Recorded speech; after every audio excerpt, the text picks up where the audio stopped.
hazvidetseri vana baba nana mai kuti tiite zvinhu zviri fake on the basis of we are looking for people mabhidhiri. Hatiiti mabhidhiris, we teach. Kana Mwari akandiudza zuva iroro kuti pane chaandiudzawo andinyeverawo ndichinyatsova nechokwadi ndinotaura. Mumastreets esocial media mandinoswera ndichiona kuti nyaya dziri kufamba sei sepakuti ndini coach mumastreets uma. Ndine kavidhio kandinoda kuti ndinge ndinomboreactawo kwakare.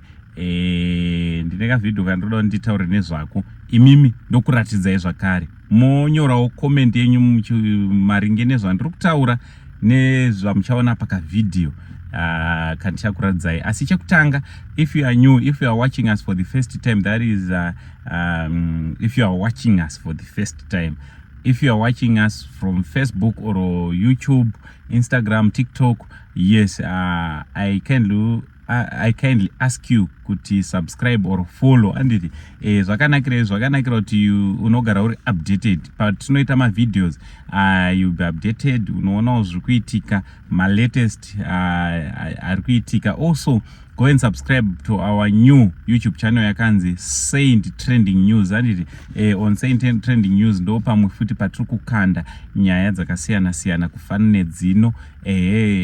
Nchito zvigudi kwese kwamuri. Uncle Saint sekuziva kwendiro zita rangu, chanzva chamai venyu chiripo kutongondigamuchira sechigotwe mumba mana mai venyu imima. Izvo zvekudidi zvazvimwe, inini ndina hanzvadzi yamai venyu, ana baba venyu vanototi atezvara kwandiri handiti. So pane vanonzi Apostle Dr. Bwanya, I'm sure vanopindira kobulawayo ndokwavanopindira. This lady, woman of God, yes, she is a woman of God. Vane mabasa akasiyana siyana vanoita, vane ushumiri hwakasiyana siyana hwavanobata vari kobulawayo. So I've been watching this lady, this woman of God for some time, quite some time right now. Vachiita deliverance, vachiteaching dzavo, dzimwe ndinopindirana nadzo, dzimwe handipindirani nadzo. Handiti zvinodaro hauzo, munhu anoteerera vanhu ari open minded hafana kungogamuchira zvese nekuti unomufarira. Unofana kuteerera zvimwe wowirirana nazvo, zvimwe worega kuwirirana nazvo. Why? Ndo zvinoita munhu izvozvo. Handiti ndo zvinoita vanhu. Unofana kuteerera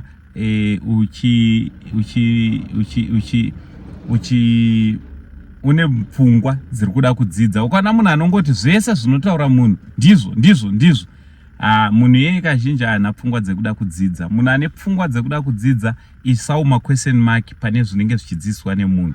So this lady, yes, she's a woman of God, I know, and ndine zvimwe zvandinotowirirana nawo zvakanyanyisa. Koita zvimwewo zvandisingateereri, zvandisingawirirani nazvo.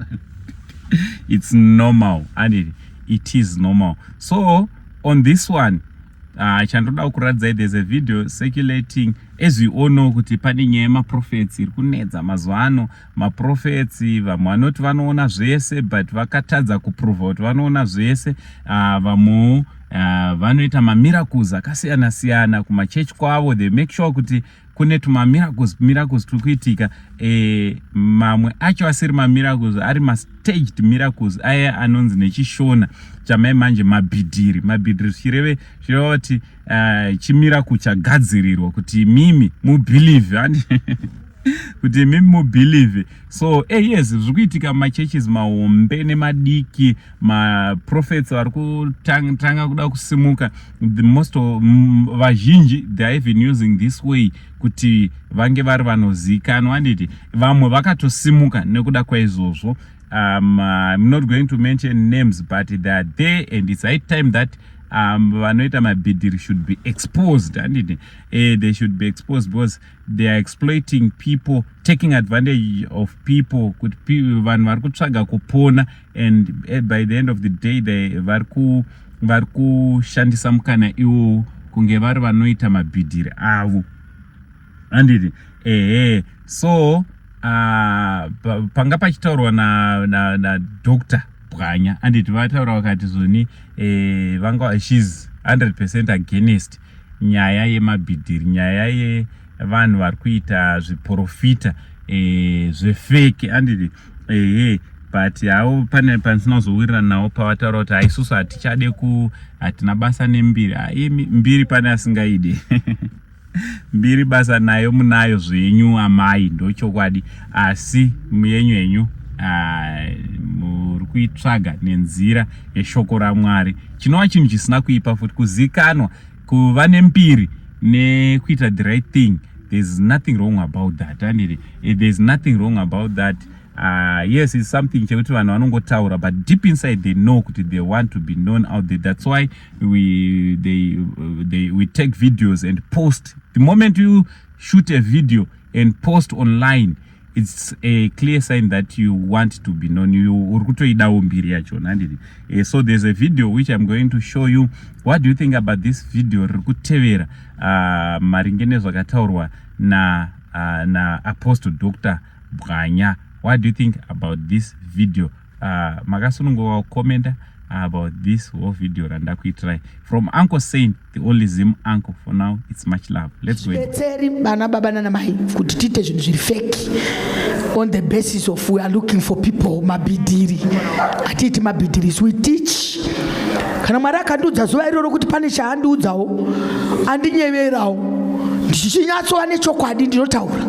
Kana pasina handinyepi hapana. Ndauya nevhangeri rakaprofita kare riri mushoko raMwari randinotaura kwauri sechiprofita. Kana ndaita deliverance musi yoyo madhimoni akabuda out Mwari akandipa word kuti nditaure ndine chokwadi, ndiri very convinced kuti the Holy Spirit says I say it.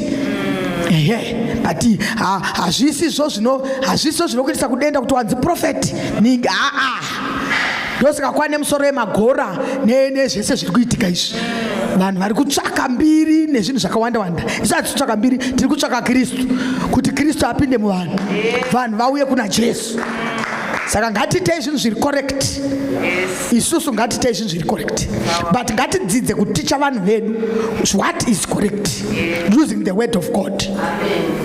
Chatopedza mai kana zvita kuti muimbe imi moimba baba oparidza ngatiimbei. Atidi kumonyorora zvaMwari nekuti vamwe vari kudai. Isu hatinyeperi chiprofita nekuti pane vari kuprofita. Isu tinotya Kristu uye takatenda kuna Jesu.